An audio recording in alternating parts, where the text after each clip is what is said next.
The young volunteer at the Canadian Warplane Heritage Museum in Hamilton said it the way people say things when they have memorized the words but not the weight behind them. "Canso," he announced to the small Wednesday group clustered near the rope line, gesturing up at the big flying boat suspended from the hangar ceiling, with the practiced confidence of a man who had given this particular speech perhaps 300 times. Canadair built PBY-5A. This one never flew a patrol. Ferry flight only, Halifax to Gander, engine trouble, grounded for parts. The RCF had a surplus of them by 44, and this one never saw operational service. The records are quite clear on that. He was maybe 26, in a burgundy museum polo, with a laminated badge that said volunteer, aviation history, and he smiled the way young people smile when they know something, which is differently from the way old people smile when they know something. Nobody in the Wednesday group looked at the old man sitting on the bench near the far wall. He was 78 years old. He wore a grey wool cardigan over a plaid shirt, the kind of cardigan that had been washed so many times it had gone soft at the elbows, and he had a folded newspaper on the bench beside him that he had not opened since he sat down. His hands were resting on his knees. His cane was propped against the wall. A half-eaten oatmeal cookie from the museum cafe sat on a paper napkin beside the newspaper. He had heard every word the young volunteer said. He did not move. He did not correct him. He sat the way men of a certain generation sit when they have learned, through long experience, that the world will sometimes say wrong things about what they know to be true, and that there is a time for speaking and a time for patience, and that the difference between the two is something you can only learn by living long enough. If you have ever watched someone you loved be quietly dismissed by someone who thought they knew better, type "still" here in the comments before this story goes any further. Because the old man on that bench was about to change everything that Wednesday group thought they understood about the airplane above their heads. His name was Corporal Edmund Vaillancourt, retired Royal Canadian Air Force, 162 Squadron, Eastern Air Command, though nobody in that building knew it. He had been coming to this museum for 11 years, since his wife Lucienne had passed, and he had needed somewhere to put his Wednesday mornings. He lived 20 minutes north in a small house in Ancaster that his son had tried 3 times to convince him to sell, and he had refused 3 times, and the conversation had eventually stopped happening. He had a cat named Grease who slept on the kitchen chair. He went to 7 o'clock Mass on Sundays. He ate his supper at 5:30. He was to the neighbours who waved from their driveways, and the pharmacist who called him by name, and the librarian who held his large print military history books, simply a quiet old man who kept to himself. They did not know he had been a wireless air gunner aboard maritime patrol aircraft flying anti-submarine sweeps out of Yarmouth, Nova Scotia and Torbay, Newfoundland, from the winter of 1943 through the final months of the war. They did not know he had logged 412 operational hours over the North Atlantic. They did not know that on the morning of March 7th, 1944, somewhere in the cold grey water southeast of Cape Race, the Canso he was flying in, serial number 9841, piloted by Flying Officer Adrian Lacombe from Montreal, had found and attacked a German U-boat that had been stalking a convoy out of St. John's, and that what had happened that morning had earned 2 men aboard that aircraft citations they almost never talked about, and had left Corporal Edmund Vaillancourt with a hearing loss in his left ear that he had carried quietly for 34 years, and with a name he kept in the inside pocket of every coat he had ever owned. The name was written on a small card, now translucent at the folds, in his own handwriting, Lacombe, AFO, March 7, 1944. Lacombe had not come home from a different sortie in October of that year. Edmund had learned about it in a letter that arrived 3 weeks after the fact, and he had sat down at the kitchen table in his mother's house in St. Hyacinthe and put his face in his hands, and when he stood up again he had never spoken of it to anyone who had not been there.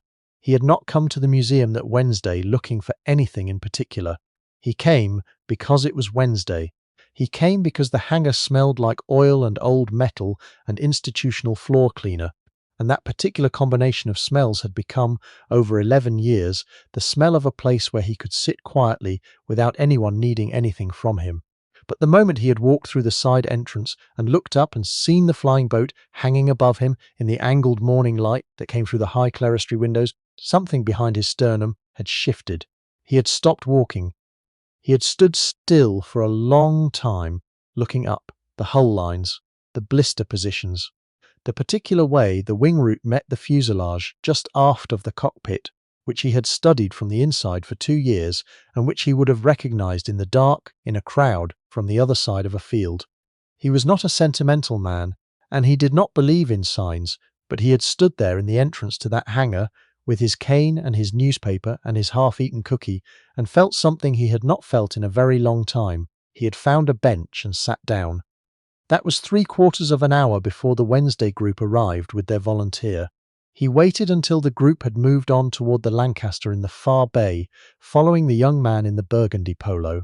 Then he stood, taking his time about it, the way a body that has been sitting for 40 minutes requires, and he walked slowly toward the rope line beneath the Canso.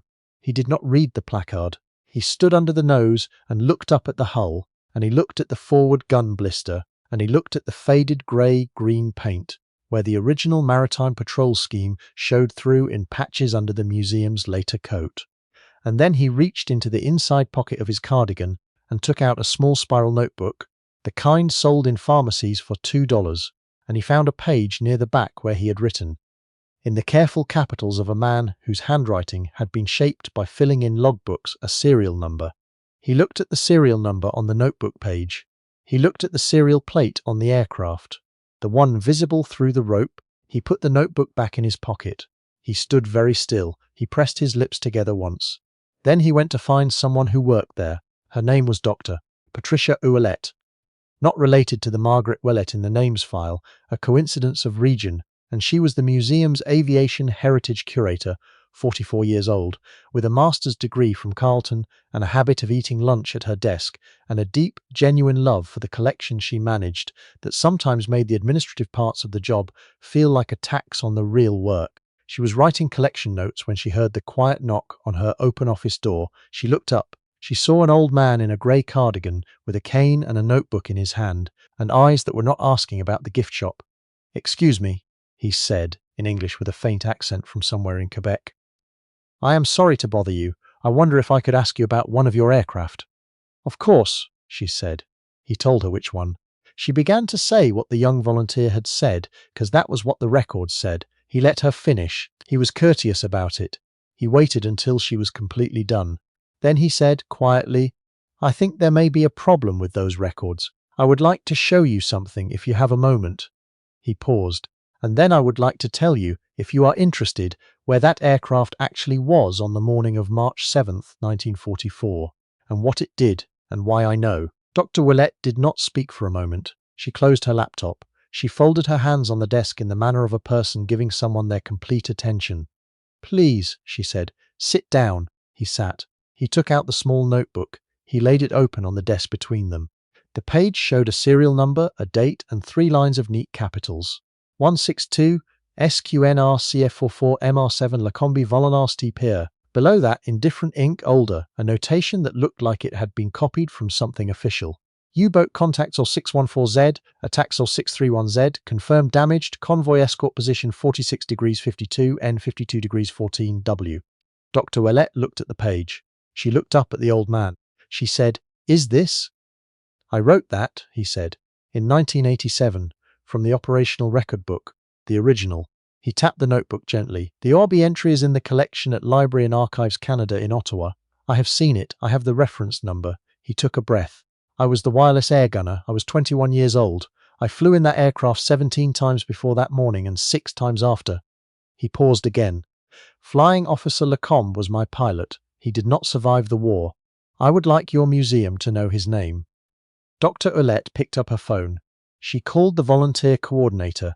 She asked, very calmly, whether the Wednesday tour group was still in the building, and if so, could they please be asked to come to the reading room near the main entrance. She also asked for the young volunteer in the burgundy polo. She asked Edmund Vaillancourt if he would be willing to speak to them. He thought about it for a moment, the way a man thinks about a thing when the answer is yes, but the yes is going to cost him something. "Yes," he said, "I think I would. What happened in that reading room did not happen the way things happen in movies." Edmund Vaillancourt was not a dramatic man. He had not rehearsed what he said. He sat at the end of the table with his notebook on the table in front of him and his hands folded over it, and he spoke the way he had always spoken, which was quietly and without ornament. and people leaned forward to hear him. He told them about Yarmouth in the winter of 1943, about the cold that came off the water and made the metal of the aircraft feel like it would take the skin off your palms if you touched it barehanded, about the patrols, which were mostly nothing, which were hours of grey water and grey sky, and the drone of the engines, and the particular smell of the cabin, which was fuel and wet wool, and the sandwiches nobody had the appetite to eat on a rough sea day. He told them about Flying Officer Adrien Lacombe, who had been 24 years old and had come from a flat above a hardware store on Rue Saint-Denis in Montreal, and who had brought a paperback novel on every flight and read 2 pages before takeoff and 2 pages after landing, which was a habit Edmund had found peculiar, and then had come to find reassuring, because a man who reads 2 pages before and 2 pages after is a man who fully expects to return. He told them that Lacombe had a younger sister named Colette, who had sent him fudge in the mail twice, parcels that arrived dented and slightly crushed, and that Lacombe had always divided it exactly evenly among the crew without being asked. He told them about Sergeant Maurice Cornoyer, the flight engineer who was 31 years old and had worked at a machine shop in Sherbrooke before the war, and whose hands could diagnose an engine problem the way a doctor diagnoses a fever, by touch and habit and something that was not quite explainable. He told them about leading aircraftman Jules St. Pierre, the bow gunner, 19 years old from a farm outside Rivière-du-Loup, who had never seen the ocean before he joined the RKF, and who had been seasick on his first 5 patrols, and then had simply stopped being seasick, as though he had finally negotiated some private arrangement with his body and the North Atlantic. He told them about the morning of March 7th. The convoy had been eastbound, 43 ships, lumber and vehicles, and crated aircraft engines, the kind of cargo that did not come home if it was lost. The escort had picked up a contact the previous evening and lost it in the night, which was the worst kind of losing because a contact you had lost was still out there and you did not know where. Eastern Air Command had sent 2 Cansos out of Torbay at first light. They had found the U-boat at 14 minutes past 6 in the morning. Edmund described what that looked like from the blister position, the grey-green shape resolving out of the water, the rooster tail of a crash dive starting, Lacombe's voice on the intercom, flat, professional, precisely what they had trained for, contact, diving, beginning attack run. He described the aircraft dropping low over the water, low enough that the spray came up over the nose, and the sound of the depth charges releasing, and the concussion that came up through the hull like the earth being struck by something enormous. He described turning back to make the second pass and seeing the oil slick spreading on the surface of the water, iridescent in the early light, and the debris. He did not raise his voice. He did not use the word heroic. He described what he had seen and what he had heard and what he had done, the way a machinist describes a repair. Here is what was broken, here is what we did, here is what happened. The young volunteer in the burgundy polo had stopped taking notes on his phone. He was just listening. A retired schoolteacher from Burlington, named Frances Achterberg, who had been in the Wednesday group because her late husband had been a naval officer, and she still came to these things out of a habit of respect she had never seen any reason to break, was crying quietly and not making any effort to hide it. A 12-year-old boy who had come with his father, and who had spent the tour mostly looking at his shoes, was sitting with his elbows on the table and his chin in his hands and his full attention on the old man at the end of the room.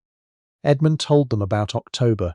He did not describe it in detail. He said only that Lacombe had been killed on a patrol out of Yarmouth, that it had been a different aircraft and a different crew, except for Edmund, who had been bumped from the manifest that day because of an ear infection that had grounded him for 48 hours, and that for a long time, a very long time, he had not known what to do with that particular fact. He said it simply, without self-pity, the way old men say the things they have carried for decades.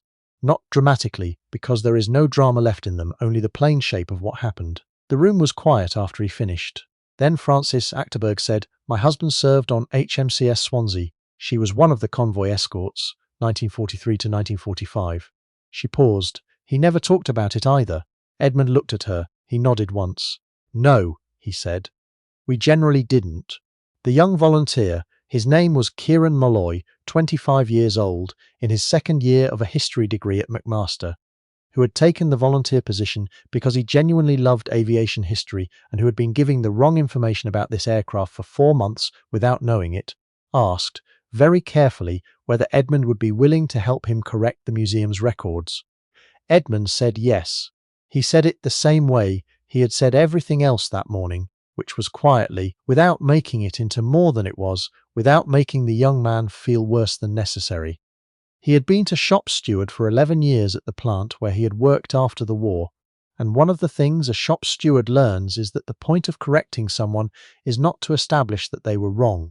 The point is to get to what is right.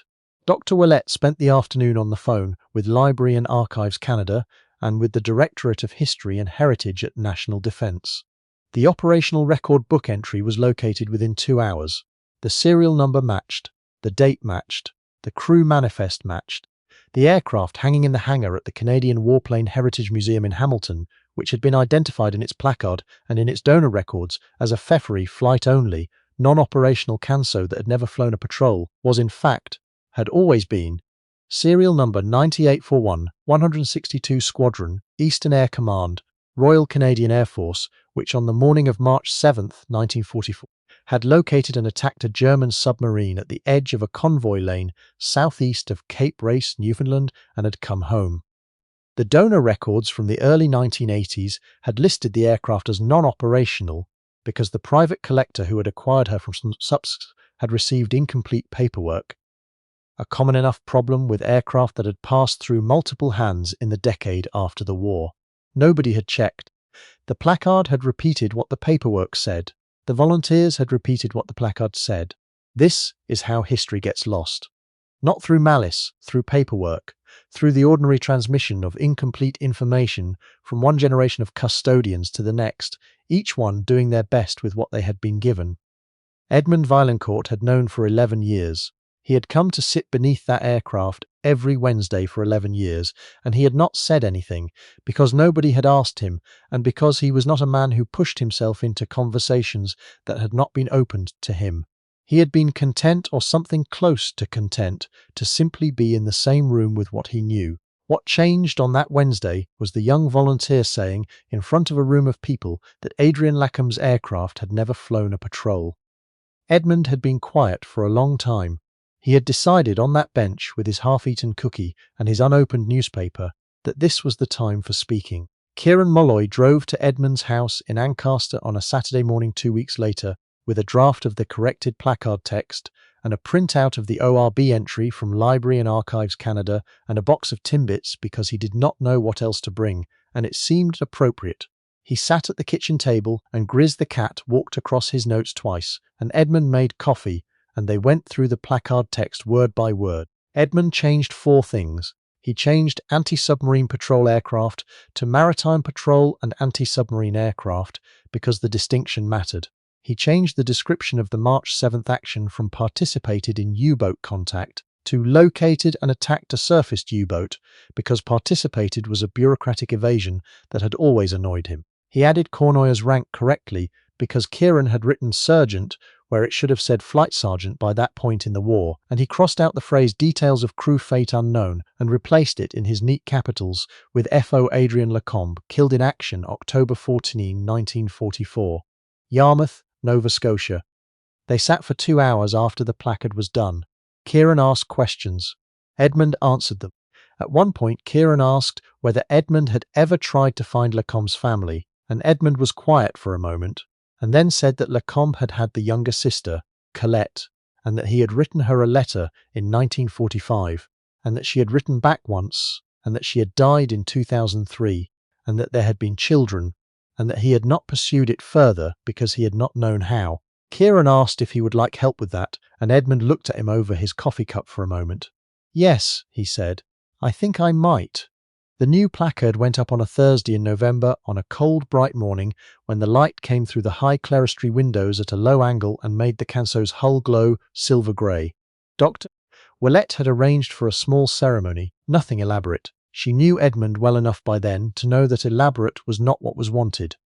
8 people were there: the museum director, Kieran, Dr. Willett, Francis Achterberg, who had come back because she felt she owed it to her husband's memory to be present when a convoy escort story got its rightful ending, and 3 members of the 162 Squadron Association, who had driven up from Brantford and Guelph and one from as far as Kingston, old men themselves now, men who had known men who had been there. Edmund stood beneath the aircraft and read the new placard when it was unveiled. He read it entirely, every word without speaking. Then he looked up at the hull for a long moment, the way you look at something you have been waiting to see correctly identified for a very long time. He did not make a speech. He had not prepared one. He said only, addressing the placard rather than the people around him, "There, that's right now." One of the men from the 162 Squadron Association, a retired civil servant from Kingston named Norman Tate, who had been a ground crew mechanic and who had known Lacombe only by reputation and by the reports that came back after October of 44, stepped forward and shook Edmund's hand. He held it for a moment before letting go. "Took long enough," Norman Tate said. "It did," Edmund said. "Kieran Malloy is still a volunteer at the Canadian Warplane Heritage Museum. He has been there 2 years since that Wednesday, and he gives a different tour now. He does not lead with the placard anymore. He starts with the crew. He starts with Lacombe, 24 years old, 2 pages before takeoff and 2 pages after landing, fudge divided evenly among the crew. He starts with Cournoyer's hands on the engine casing. He starts with Jules St. Pierre, 19 years old, who had never seen the ocean and had eventually stopped being afraid of it. And he always ends with the weld repair on the starboard bow, just below the gunner's position, where a piece of shrapnel from a flak burst over the Bay of Biscay had opened a seam in November of 1943, and a ground crew fitter, whose name nobody had written down, had patched it in an overnight shift in Torbay so the aircraft could fly in the morning. Kieran knows about that weld because Edmund told him about it. Edmund knows about it because he had sat in the blister above it for 412 operational hours and had run his fingers along the patch every time he climbed in, the way you touch something you are grateful for without knowing exactly how to say why. On Wednesday mornings, if the weather is reasonable, you will sometimes find an old man sitting on the bench near the far wall of the main hangar at the Canadian Warplane Heritage Museum, with a newspaper folded in his lap and a coffee from the museum cafe going cold in his hand, watching school groups and families and retired couples move through the hangar and stop under the flying boat and look up. Sometimes a child will point at the aircraft and ask a parent something. Sometimes a volunteer will stop nearby and begin to explain. Edmund Villacourt listens. He does not always correct them anymore because Kieran generally does it first, but he listens. And occasionally, when a face turns toward the aircraft with the particular expression of someone seeing something and not quite knowing why it matters to them, he will reach into the pocket of his cardigan, find the small card that has been there for 34 years, and hold it for a moment without taking it out. The card says Lacombe, AFO, March 7, 1944. Some aircraft are training machines that taught young men the mechanics of flight. Others are the reason those convoys got through, and the reason those 43 ships arrived, and the reason the men on those ships came home to their children and their towns and their long ordinary lives on the other side of the water. Every single one of them. Every Canso, every Lancaster, every Halifax and Liberator and Sunderland that flew those cold grey Atlantic patrols deserves to be looked at twice before being dismissed, because behind every serial number there is a crew, and behind every crew there is a morning when they found what they were looking for, and behind every morning like that there is someone still alive who remembers exactly what the light looked like on the water when it was over. If this story moved you, if you believe that the man on the bench who says nothing has usually seen more than the man with the badge who says everything, subscribe to Echoes of Courage, because we tell the stories that the donor paperwork was never going to tell. Comment Lacombe below. For Flying Officer Adrien Lacombe, for Maurice Cournoyer, for Jules St. Pierre, for every aircrew that flew those patrols and came home, and for the ones who didn't, and for the old men who are still quietly keeping faith with them.